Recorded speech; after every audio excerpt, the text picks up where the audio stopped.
जय भीम नमो बुद्धाय।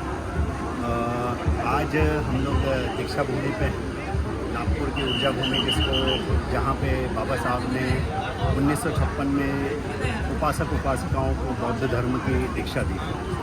आज आप अगर देखेंगे तो यहाँ पे दीक्षा भूमि पे लाखों लोग आए हुए हैं और लाखों लोग आने के साथ में आप देखेंगे कि यहाँ पे उपासक उपासिकाएँ हैं, उसके बाद में भिक्खु भिक्खुनी संघ है, उसके बाद में कई लोग जो बाहर से ट्रैवल करके आ रहे हैं, अक्रॉस इंडिया से ट्रैवल करके आ रहे हैं, बसों में भर के आ रहे हैं। आप अगर देखेंगे तो यहाँ पे दीक्षा भूमि पे कितनी भीड़ है, आज की पैर रखने के लिए जगह नहीं है और काफ़ी लोग दूर दूर से यहाँ पे चल के आ रहे हैं।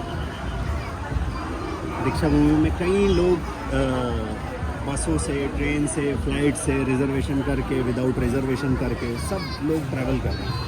आप देखेंगे कि यहाँ पे अरेंजमेंट भी काफ़ी अच्छा करके रखा है और पुलिस वाले हैं जो समाज के लिए सपोर्ट कर रहे हैं। यहाँ पे नागपुर म्यूनसिपल कॉरपोरेशन है जिन्होंने सपोर्ट करके रखा है और काफ़ी उपासक उपासिकाएँ हैं। अब प्रश्न ये है कि इतने सारे लोग हैं, लाखों की भीड़ है, हम समाज का वो हिस्सा है जो एक 80% हिस्सा कहलाता है, 80% हिस्सा कहलाता है। लेकिन इस 80% हिस्से में अगर आप देखेंगे तो आज भी हमें काफ़ी स्ट्रगल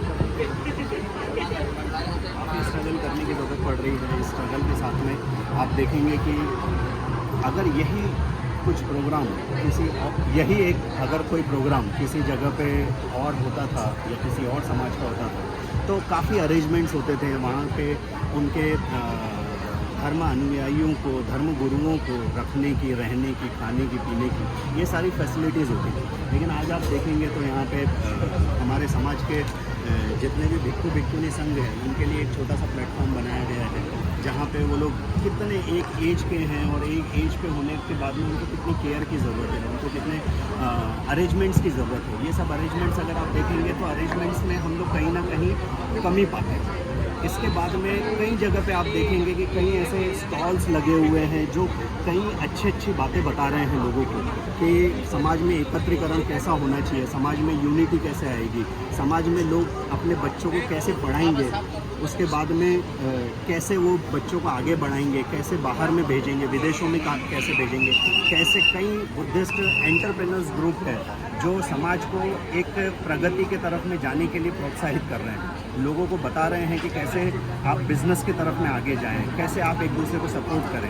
ये सब चीज़ें यहाँ पे चल रही हैं। दीक्षा भूमि, ऊर्जा भूमि इसीलिए ही कही जाती है कि यहाँ पे मल्टीपल चीज़ों पे, मल्टीपल हमारे समाज में जितने भी हमारे समाज में प्रश्न हैं उस प्रश्नों को हम लोग कैसे उत्तर दें, किस प्रकार से हम लोग उसको एड्रेस करें। लेकिन ये सब होने के बाद में भी, इतना सब होने के बाद में अपार करोड़ों की संख्या में यहाँ लोग आए हैं दीक्षा भूमि में, लेकिन सवाल वहीं का वहीं है कि कल भी हम जब यहाँ से निकलेंगे तो हम उसी जगह पे पाएंगे तो हमारा समाज एक भी स्टेप ऊपर नहीं दिखेगा, एक भी जगह पे हम ऊपर नहीं गए हैं। हमें कल भी स्ट्रगल करना पड़ेगा रोटी के लिए, कपड़ा के लिए, मकान के लिए, हमारी अपनी प्रेजेंटेशन के लिए, हमारे अपने समाज के इस सोसाइटी में प्रदर्शन के लिए, इन सब चीज़ों के लिए हमें स्ट्रगल ही लिखा हुआ है। बाबा साहब ने देके गए हैं, शिखा संगठित हुआ और संघर्ष करा, लेकिन संघर्ष जो पार्ट है ना वो जा नहीं रहा है। समाज में हर हिस्से को, छोटा बच्चा रहे, बड़ा रहे, बूढ़ा रहे, हर किसी को कहीं ना कहीं स्ट्रगल है। आज हम कह नहीं सकते कि आज भी हम लोग 1956 के बाद में, बुद्ध धर्म लेने के बाद में भी परिपक्व हो पाए हैं। हम लोग उतने पॉजिटिव आज भी नहीं हो पाए हैं। हमें आरक्षण के लिए लड़ना पड़ रहा है, हमें रोजगार के लिए लड़ना पड़ रहा है, हमें एक दूसरे को सपोर्ट के लिए लड़ना पड़ रहा है। हमारा इतना बड़ा भिक्खु भिक्खुनी संघ है जिसे हम सपोर्ट नहीं कर पाते हैं। हमारे पास में क्या है ऐसा चीज़ जो हम लोग नहीं कर पा रहे हैं? ये प्रश्न छोड़ने के लिए कईयों ने यहाँ पे स्टॉल खोले, 500 से 2000 स्टॉल बने हुए हैं। कोई किताबें दे रहा है, कोई ज्ञान दे रहा है, कोई बाबा साहब के बारे में बता रहा है, कोई तथागत के बारे में बता रहा है। लेकिन इतना सब होने के बाद में, ये 4 दिन का प्रोग्राम होने के बाद में, जैसे ही हम अपने घर पे जाते हैं तो हम वहीं का वहीं पाते हैं। ये कारण क्यों? कब समाज आगे बढ़ेगा? कौन से लेवल पे जाएगा? क्या हमें इतनी सी बात समझ में नहीं आती कि हमें एक दूसरे का सपोर्ट करना है? क्या हमें इतनी सी बात समझ में नहीं आती कि हम एक दूसरे के प्रति अगर अलग अलग लड़ाई लड़ेंगे तो शेर के प्रति नहीं लड़ पाएंगे? हमें वो भेड़िया बनना पड़ेगा, हमें वो भेड़ियों का झुंड बनना पड़ेगा।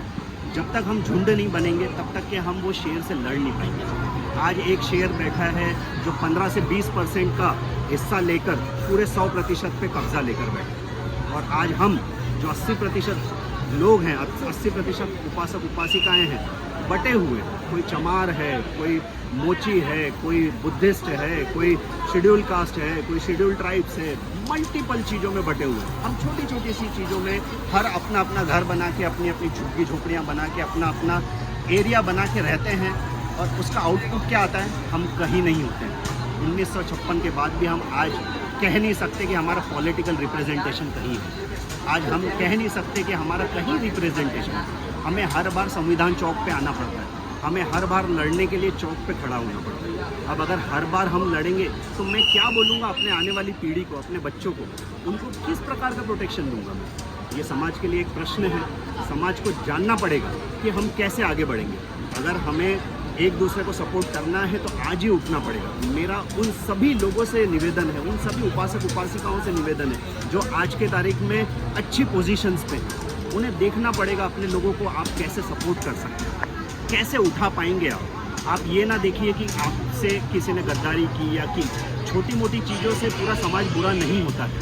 पूरा समाज कई लोगों से बना हुआ होता है, कई लोग हैं जो आपका इंतज़ार करते हैं। मैं उन सभी ग्रुप से, बागप है, BDC है, उसके बाद में बाबा साहब आम्बेडकर हेल्थ ऑर्गेनाइजेशन है, महाराष्ट्र ऑफिसर फोरम है, बाबा साहब इंजीनियरिंग एसोसिएशन है, इतने सारे ऑर्गेनाइजेशंस हैं, ब्लू बर्ड्स है, उसके बाद में ऑफिसर फोरम है, उसके बाद में क्या बोलते हैं कई भिक्खुनी संघ हैं।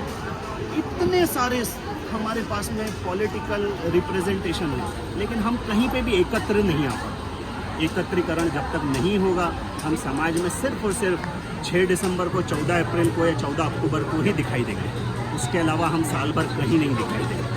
अगर आपको ये प्रश्न लगता है कि आपको छुड़ाना पड़ेगा, आपको अपने घर से बाहर निकलना पड़ेगा, अपने उद्योजकों को, अपने एंटरप्रेन्योर्स को सपोर्ट करना पड़ेगा, अपने भिक्खुनी संघ को सपोर्ट करना पड़ेगा, अपने उन हर उपासक उपासिकाओं के बच्चों को सपोर्ट करना पड़ेगा जिनको आपकी ज़रूरत है। आज आप काबिल बने हैं, आप ध्यान रखिए, आने वाला कल बहुत गंभीर है। आने वाले कल में आप जिस पोजीशन पे हैं, आपका बच्चा नहीं रह पाएगा। और अगर बच्चा नहीं रह पाएगा तो आपको आज ही सपोर्ट करना पड़ेगा दूसरे किसी के बच्चे को, ताकि वो आपके आने वाले बच्चे को सपोर्ट करे। जय भीम, नमो बुद्धाय।